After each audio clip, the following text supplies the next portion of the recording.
हिंदी पद्य साहित्य के इतिहास को विद्वानों ने चार भागों में अध्ययन और अध्यापन की सुविधा के लिए विभाजित किया।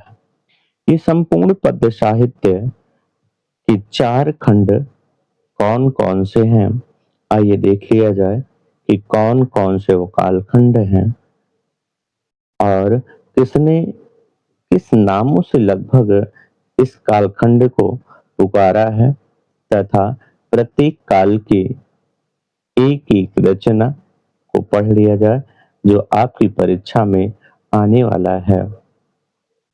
तो साहित्य के मर्मज्ञ विद्वानों ने अध्ययन अध्यापन की सुविधा की दृष्टि से संपूर्ण पद्य साहित्य को चार कालखंडों में विभाजित किया है।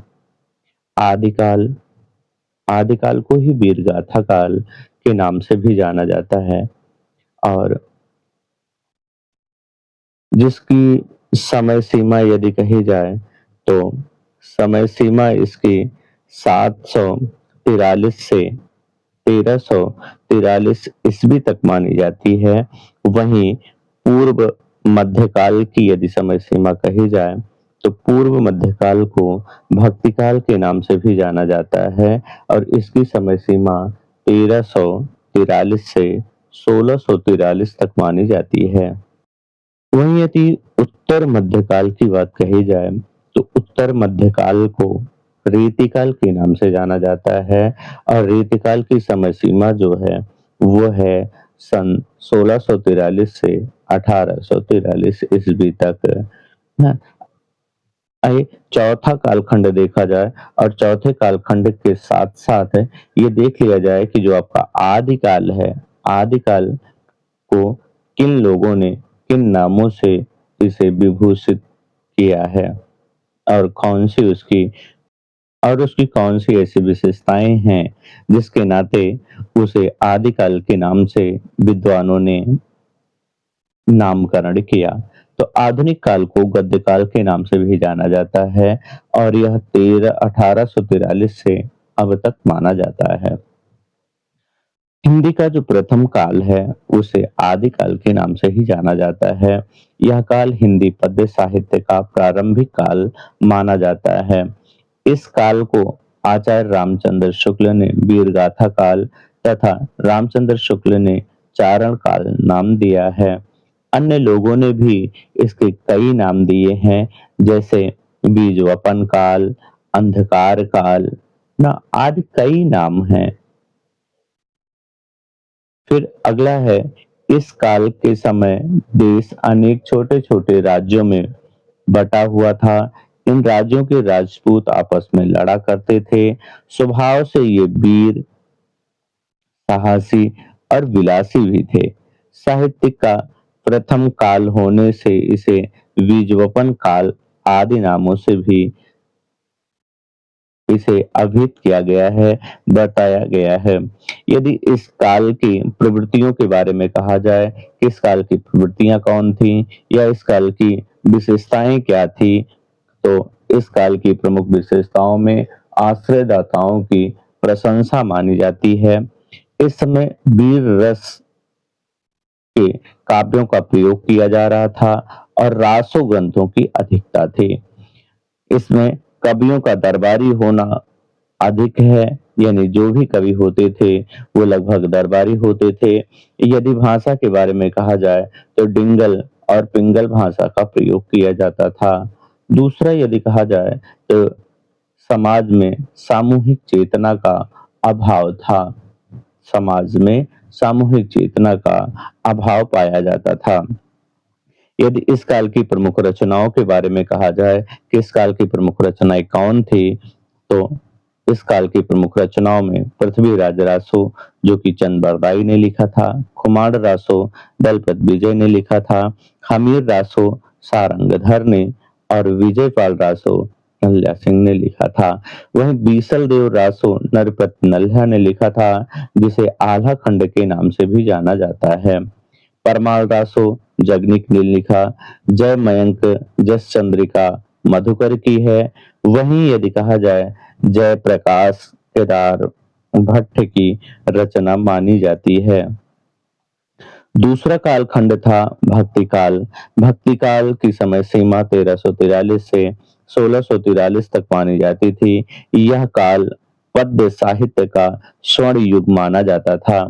यह काल साहित्य का स्वर्ण युग माना जाता था। आदिकाल के अंतिम चरण में सामाजिक मान्यताएं धराशायी हो गई थी। समाज में कुरीतियां, आडंबर और अनास्था के कारण जन समुदाय ईश्वर भक्ति की तरफ झुका और इसी आराध्य को प्रसन्न करने के लिए भक्ति के रूप में निश्चित किया गया। काव्य भक्ति काल की दो काव्य धाराएं थी। यदि पहली कहा जाए तो आइए इस तालिका के माध्यम से ये देख लिया जाए कि वो कौन कौन से कालखंड थे जिनके आधार पे ये कहा जा सकता है कि यह विशेष रूप से आपको देखना चाहिए। पहले भक्ति काल को दो भागों में विभाजित किया गया है, सगुण और निर्गुण काव्य धारा। इसी निर्गुण काव्य धारा को आगे दो भागों में विभाजित कर लिया जाता है ना। तो वो कौन कौन से भाग थे आपके, तो ज्ञानाश्रय और प्रेमाश्रय। ज्ञानाश्रय और प्रेमाश्रय दो भागों में इसे विभाजित कर लिया जाता है। और वहीं सगुण काव्य धारा में यदि कहा जाए तो सगुण काव्य धारा में आपका राम भक्ति और कृष्ण भक्ति काव्य धारा के रूप में यह आपके समक्ष आता है।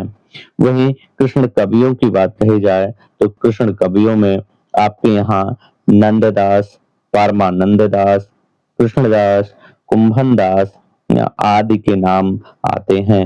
यदि इनमें अन्य कवियों के रूप में कहा जाए तो जो आपके अष्टछाप के कवि थे, संपूर्ण अष्टछाप के कवि नरोत्तम दास, मीराबाई और रहीम दास को लेकर के यह काव्य आपका भक्ति ये सगुण काव्य धारा का कृष्ण भक्ति शाखा पूरी हो जाती है। वहीं यदि राम काव्य धारा की बात कही जाए कि राम काव्य धारा में कौन कौन से कवि थे, तो भूपति, केशव, सेनापति, प्राणनाथ, प्रियादास, नाभादास न और पृथ्वीराज ऐसे कई कवि थे जो राम भक्ति शाखा के कवि थे। लेकिन तुलसी को विशेष स्थान प्रदान किया गया। तुलसी की रामायण ने अपना एक अलग स्थान प्राप्त किया। वहीं यदि निर्गुण काव्य धारा के कवियों की बात कही जाए कि निर्गुण काव्य धारा के कवियों में कौन थे, तो निर्गुण काव्य धारा के कवियों को दो भागों में विभाजित किया गया था, ज्ञानाश्रय और प्रेमाश्रय। वैसे ज्ञानाश्रय काव्य धारा को ज्ञान मार्गी और प्रेम मार्गी को प्रेम काव्य के नाम से भी संबोधित किया गया है।